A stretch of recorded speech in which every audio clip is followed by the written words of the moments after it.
Natalia de Luis, eres licenciada en Derecho por la Universidad de La Laguna, funcionaria de carrera y comenzaste tu andadura profesional como inspectora de tributos en el año 97. Has pasado por distintos departamentos. Efectivamente. Ocupaste el puesto de viceinterventora también desde 2016 y ahora eres interventora general, o sea, al frente de este órgano, la intervención general, que depende de la Consejería de Hacienda. Entonces, claro, nosotros hemos venido hasta aquí por dos motivos. El primero, porque el consejero de Hacienda, Román Rodríguez, nos ha dicho que la mayoría de las personas que trabajan aquí son mujeres. Entonces queríamos confirmar este dato. Pues en intervención general tenemos un capital humano de unas 180 personas aproximadamente. Alrededor del 67% son mujeres. Yo creo que en la administración pública hoy en día, si vamos a mirar, hay una inmensa mayoría de mujeres. De hecho, en todo lo que es la comunidad autónoma, tanto la administración local como la autonómica, el 53% del personal somos mujeres. También es cierto, nuestros puestos de máxima responsabilidad dentro de la intervención también están ocupados mayoritariamente por mujeres, y cuando aquí, por ejemplo, celebramos oposiciones, en las últimas que hubo, casi el 80% de las personas que se presentaron eran mujeres. Otro de los motivos por los que también hemos querido venir es porque estamos hablando de cómo gestionamos las mujeres. En tu opinión, ¿crees que gestionamos mejor o que tenemos mayor capacidad para la gestión? No sé si gestionamos mejor, pero sí es verdad que tenemos rasgos que nos diferencian. Las mujeres organizan mejor el trabajo, estamos acostumbrados a organizarnos el tiempo para hacer muchas tareas, ¿no?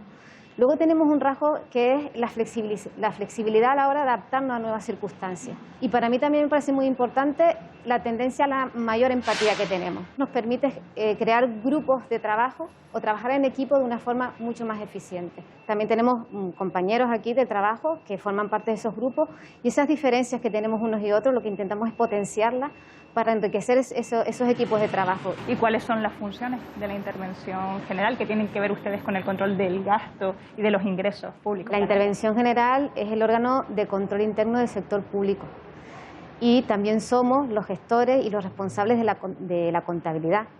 Desde el punto de vista del control, nosotros tenemos por objeto verificar que con los distintos sistemas de control que tenemos, que es la fiscalización previa, que es el control financiero, que es la auditoría en sus distintas modalidades, pues tenemos por objetivo verificar que el gasto público se gestiona con principios de transparencia, de legalidad, de economía, de eficacia, de eficiencia. Y luego, desde el punto de vista de la contabilidad, nosotros tenemos por objetivo dar información sobre una contabilidad veraz, cierta, independiente, y somos los que elaboramos las cuentas de la comunidad autónoma. Y es la que suministra el Ministerio para elaborar, por ejemplo, todos los datos en materia de estabilidad que tanto se nombra, pues salen de la intervención general. ¿Te parece que a partir de ahora la entrevista la continuemos en tu despacho? Perfectamente. Muy bien, pues vamos para allá. O sea, entiendo, Natalia, por lo que me cuentas, que ustedes fiscalizan cómo se gasta el dinero público, ¿no? O sea, hacen el control interno de la administración. Sí, una de las funciones más importantes que tiene la intervención es el control interno, a través de las formas de control que existe, que son varias, ¿no? Está la fiscalización previa, donde vemos los expedientes con anterioridad que se autoricen. Está el control financiero, donde analizamos expedientes ya tramitados, pero donde hacemos un análisis más global de la gestión de un departamento, por ejemplo. Y luego están las auditorías, que en el sector público estimativo, por ejemplo, se someten las empresas públicas a auditoría, y es otro sistema de control, igual que toda la gestión de fondos comunitarios, las subvenciones. ¿Y qué tienen que decir cuando se les acusa de ralentizar algunos de los procesos de la administración? Bueno, eso es una coletilla que siempre nos ponen, ¿no? Es que es por culpa de la intervención, ya estamos acostumbrados. Es verdad que nosotros tenemos unos plazos para fiscalizar. Puede ser que en algunos casos algunos expedientes se pueden estar ralentizando por culpa de la intervención, pero no es lo cierto, no es del todo cierto. Es decir, muchas veces aquí nos llegan los expedientes en el último minuto y tenemos que informar en el último minuto, ¿no? Nosotros tenemos que mirar bien los expedientes y no podemos tampoco dejar nada al azar. Que nos acusen o que nos digan que por culpa de la intervención se retrasan los expedientes es algo que estamos acostumbrados a escuchar. Y ya nos lo tomamos como, bueno, entra dentro como si fuéramos los hombres de negro, ¿no? Somos los malos por culpa de la intervención. Al igual que en el ámbito de la ciudadanía, la agencia tributaria puede ser que es el ogro, ¿no? Que te viene a cobrar los impuestos. En el ámbito de la administración es la intervención la que causa cierta inquietud en los centros gestores, ¿no? En muchos casos. Lo que sí es cierto es que aquí es donde la administración rinde cuentas de cómo se gasta el dinero público, ¿no? Es aquí básicamente, sí. Hay otros ámbitos de control, como son la audiencia de cuentas, como puede ser el Tribunal de Cuentas, que también ejerce sus funciones, Y también la Comisión Europea, no nos olvidemos de ella. Nosotros gestionamos fondos comunitarios y los fondos comunitarios hay que someterles a un sistema de auditoría que nos viene impuesto por la Intervención General del Estado y por la propia Comisión. Y la Comisión Europea viene cada cierto tiempo, cada año, cada 2 años, a examinarlo a nosotros como intervención, a ver si nuestro trabajo de control cumple con los parámetros de calidad que ellos exigen. Probablemente seamos la unidad o el centro directivo más sometido a control que existe dentro de la Administración. Que la intervención no cumpla sus funciones de control y auditoría con los parámetros establecidos por la Comisión Europea puede determinar que la Comisión retire los fondos a la comunidad autónoma. ¿Ha pasado alguna vez que se retiren esos fondos? Ha pasado alguna vez pues por incumplimiento o por lo que llaman ellos aplicación de correcciones financieras de gran envergadura. Correcciones financieras son las sanciones que pone la Comisión Europea por entender que determinado tipo de fondos no han sido bien aplicados. Pasó hace como casi 20 años, entiendo, creo, con los fondos sociales, estuvieron paralizados durante un tiempo hasta que la comunidad autónoma subsanó. En los últimos años no ha vuelto a pasar. Vamos, ni los inspectores de tributos, ni con los inspectores nos sentimos tan nerviosos como cuando vienen los auditores a la comisión a examinar nuestro trabajo. Ahora que hablas de los fondos comunitarios, han llegado muchos también para paliar la crisis económica provocada por la pandemia. ¿Cómo se gestiona cuando llega tanto dinero de golpe? La verdad es que es todo un reto, porque además tenemos muy poco tiempo para gestionar esos fondos. O sea, vamos a recibir casi 2.000 millones más de fondos para gestionarlo en 3 años, cuando, por ejemplo, el plan operativo 2014-2020 casi tenía los mismos fondos para gestionar en casi 6, 7, 10 años. Pero también creo que va a ser un gran aprendizaje para la Administración, porque nos ha obligado a hacer una gran reflexión sobre la gestión de los recursos humanos, sobre cómo mejorar y agilizar la gestión de determinados fondos, cómo simplificar algunos procedimientos dentro de lo que esté en nuestra mano. ¿Tienen personal suficiente para poder gestionarlo bien en tiempo y forma y que lleguen? Realmente no. Realmente la carencia estructural de recursos humanos en la Administración, que la ciudadanía diga que hay mucho, es importante. Llevamos 10 años sin convocar, hasta hace 2 años sin convocar oposiciones, y eso se ha notado enormemente. Y una de las cosas que se ha previsto es una nueva forma de gestionar y de crear plantillas provisionales para dotar y reforzar aquellas unidades que van a gestionar muchos recursos con el objetivo de poder gestionarlos de la forma más ágil posible, pero sí que se van a necesitar recursos humanos y vamos a reforzar todas las unidades en ese sentido. En este caso, los afectados por esta crisis económica necesitan más que nunca que lleguen antes esas ayudas, y de hecho la propia Administración ha dicho que se ralentiza mucho la burocracia. ¿Tú estás de acuerdo? O sea, en que se pueda agilizar un poquito más. Se puede agilizar indudablemente. Es verdad que la normativa nuestra es bastante burocrática. Nosotros mismos incluso lo decimos, y desde intervención muchas veces también. Pero claro, la normativa no la hacemos nosotros, está ahí y hay que cumplirla. Y la segunda cuestión es la digitalización de la Administración. Tenemos que seguir caminando en la Administración electrónica. Se ha avanzado mucho, tenemos unos sistemas muy potentes de información, pero en el ámbito de gestión sí hay que seguir avanzando en esa área, porque sin una buena digitalización es difícil agilizar los procedimientos. Siempre digo que las crisis muchas veces son un campo de grandes oportunidades, y esta crisis nos ha abierto muchas oportunidades porque nos ha obligado a hacer una autocrítica interna y una autorreflexión. ¿Y se cometen muchas irregularidades o gastos indebidos? Depende de lo que se entienda por irregularidades. Cuando nosotros estamos fiscalizando un expediente y detectamos desde el punto de vista procedimental cuestiones que no se ajustan, pues los informes ya salen negativos. De hecho, no avanza el expediente hasta que no se modifique. Luego, gastos indebidos se pueden producir, sí, se producen. Luego hay unos mecanismos para su recuperación o para su revertimiento o para rectificar. Hay algunas cosas que detectamos nosotros a posteriori, que solicitamos que se tomen medidas con planes de acciones, que vamos haciendo seguimientos de la intervención, pero son cuestiones que entran dentro del trabajo habitual de la gestión, no son cuestiones tremendamente, digamos, gravosas, ¿no? ¿Y cuáles son los últimos que han detectado, si nos los puedes contar? Las graves no las puedo comentar, obviamente, porque están dentro del deber de confidencialidad. Acaban en manos del Tribunal de Cuentas o la Fiscalía, según el alcance que tengan. No es habitual, de todas maneras. Yo, en el tiempo que llevo de interventora general, ahora llevo poco, incluso de viceinterventora, detectamos uno, pero poco más. O sea, luego están aquellas ineficiencias o irregularidades que sí detectamos en nuestras auditorías. Hay algunas de ellas que se han puesto de manifiesto y que si no se solventan por el centro gestor, sí van a otra área, como son el Tribunal de Cuentas, por ejemplo. Según la memoria que elaboraron del año 2019, ustedes instaban al Gobierno de Canarias a que evitara dar subvenciones a dedo. ¿Esto ha cambiado desde 2019 hasta aquí? ¿Ha habido alguna mejora? Sí, las subvenciones a dedo, que supongo que en realidad son las que llamamos subvenciones directas, que se regulan en la normativa sobre subvenciones, son subvenciones que es un procedimiento que está recogido en la norma y es totalmente legítimo, solo que para darlas es necesario justificar una serie de circunstancias. Cuando nosotros las fiscalizamos, siempre exigimos que en el expediente venga debidamente justificado el motivo de esa subvención directa. Recomendamos que determinadas subvenciones directas, que pese a llegar a todo el campo de beneficiarios que tienen que llegar, deberían reconducirse a la vía de las convocatorias públicas. Sí se ha avanzado. En algunas áreas donde nosotros hemos hecho esas recomendaciones ya se están llevando a cabo por convocatoria pública.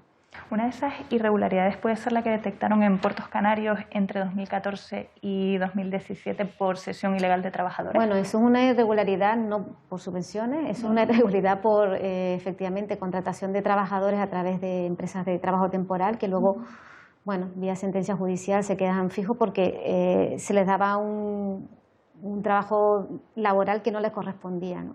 Es cesión ilegal de trabajadores, nosotros así lo pusimos de manifiesto en nuestras auditorías, esto sí que lo digo públicamente porque están los informes y están publicados, entonces ya no entra dentro del secreto. El cauce que se siguió fue ponerlo en conocimiento del Tribunal de Cuentas, que ha abierto diligencia para que la Fiscalía determine si debe continuar con ese procedimiento, ¿no? Y en ese estado está ahora esa situación. Ustedes también vigilan los entes públicos, por ejemplo, Radio Televisión Canaria. Por la cuenta que nos trae, ¿qué diría sobre el gasto de este ente público? Nosotros fiscalizamos, efectivamente, sometemos a control financiero y a fiscalización previa los gastos del ente público. El último informe de control financiero, bueno, el del 2020 se está terminando de elaborar ahora. El del 2019 se emitió el año pasado. No mucho que destacar, sí unas recomendaciones que hacíamos sobre la necesidad de que planificaran mejor las contrataciones que se realizan, que ya es un mal endémico, digo, de toda la administración, la planificación de las contrataciones para ir más por la vía de contrataciones de carácter más con concurrencia y menos a lo mejor de contratos menores en algunas áreas, que es la misma recomendación que hace la Audiencia de Cuentas en el último informe que hace de auditoría, ¿no? Y también han intervenido en el tema de la señal en Radio Televisión Canaria. Hombre, el tema de la señal intervenimos en su momento porque el contrato inicial, no sé si fue en el año 2017, me parece que fue, lo tramitaba el ente. Y el ente público está sometido a fiscalización previa por la intervención. Y en esa fiscalización previa y luego a posterior, en el informe de control financiero, sí detectamos que ese expediente de contratación no estaba sujeto al procedimiento de contratación adecuadamente y que estaba en nulidad.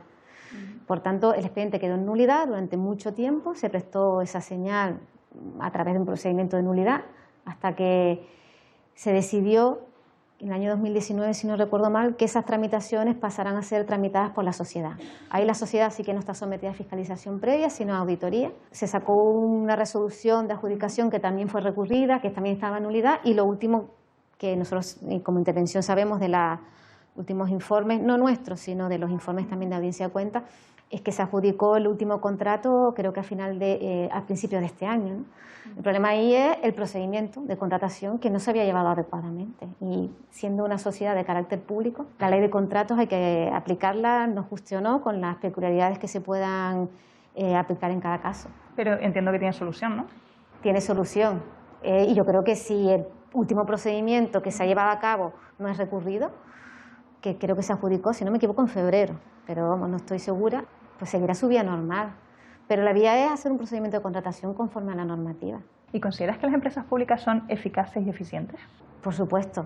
Pasa que la eficacia y la eficiencia de las empresas públicas no se pueden medir con la misma vara que se mide la eficacia y la eficiencia de las empresas privadas. Nuestras empresas públicas, en general, no están destinadas a obtener beneficios. Entonces, su eficacia y su eficiencia no se mide por su cuenta de resultados.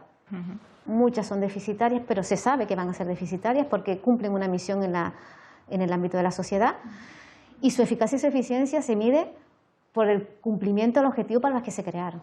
No obstante, nosotros hacemos auditorías al sector público estimativo. Entramos a analizar el gasto público, cómo se gasta ese dinero en las empresas públicas, y todas aquellas ineficiencias e ineficacias que detectamos se someten a un plan de acción en donde exigimos a las empresas públicas que vayan rectificando y tomando las medidas oportunas para solventar esas situaciones de eficacia y ineficiencias que vamos detectando. ¿Y cómo es el proceso desde que ustedes detectan una irregularidad? Pues depende del tipo de irregularidad de la que estemos hablando y depende de la financiación, del gasto del que deriva esa irregularidad. Muchas veces también hacemos peritajes, por ejemplo, la justicia en general nos piden peritajes para determinado tipo de delitos de carácter más administrativo y hacemos peritaje también para ello. Y se ha hablado mucho del superávit en Canarias. ¿Por qué hay dinero que no se gasta? El superávit es un término muy complejo de entender. Y asociamos siempre el superávit a que se ha gastado menos de lo que se debía, ¿no? Pero es que en realidad eso no es superávit. Un superávit se puede producir porque has gastado de menos o porque has ingresado de más. El superávit que comunica la Intervención General del Estado es un superávit que ellos denominan superávit en términos de contabilidad nacional, que hace un análisis de parámetros económicos a nivel agregado. ¿Esto qué significa? Que este superávit, uno de los conceptos que componen el superávit es el resultado presupuestario, o sea, lo que has gastado y lo que has ingresado de más. Pero luego hay otros ajustes a nivel de vengo, que son complejos de explicar. Forman parte del superávit todos los resultados de nuestras empresas públicas, de nuestras fundaciones, de las universidades, de los entes. Todo eso conforman el superávit que comunica la Intervención General del Estado. Entonces, decir que el superávit se produce porque se ha gastado menos no es correcto. No es del todo correcto, eso es una pequeña parte. Ténganse en cuenta que, por ejemplo, el superávit forman parte todos esos ingresos que se han recibido en el último trimestre del ejercicio y que no se pueden ejecutar, porque materialmente no es posible ejecutarlos. Esos ingresos normalmente vienen asociados a un documento, un acto que los ampara y determina que esos ingresos se destinen a X tipo de gastos. Y esos gastos se ejecutarán en el año siguiente. ¿Y cómo calificarías a Canarias en cuanto al gasto del superávit? El superávit lo usado en lo que la norma le permitía, que es en amortizar deuda, porque no se podía usar de otra manera. Y en eso Canarias ha cumplido siempre. Este año están relajadas las reglas fiscales, eso significa que el superávit que hay, además de usar los ingresos para aquellas acciones específicas para las que han venido, pues Canarias podrá usar el superávit que le reste, descontados los ajustes que hay que hacer, etcétera, pues en lo que estime oportuno el gobierno, ¿no? Pero hasta ahora Canarias ha hecho un uso del superávit que la ley le ha permitido, que es muy restrictiva, es así. Natalia, no sé si te queda algo por añadir.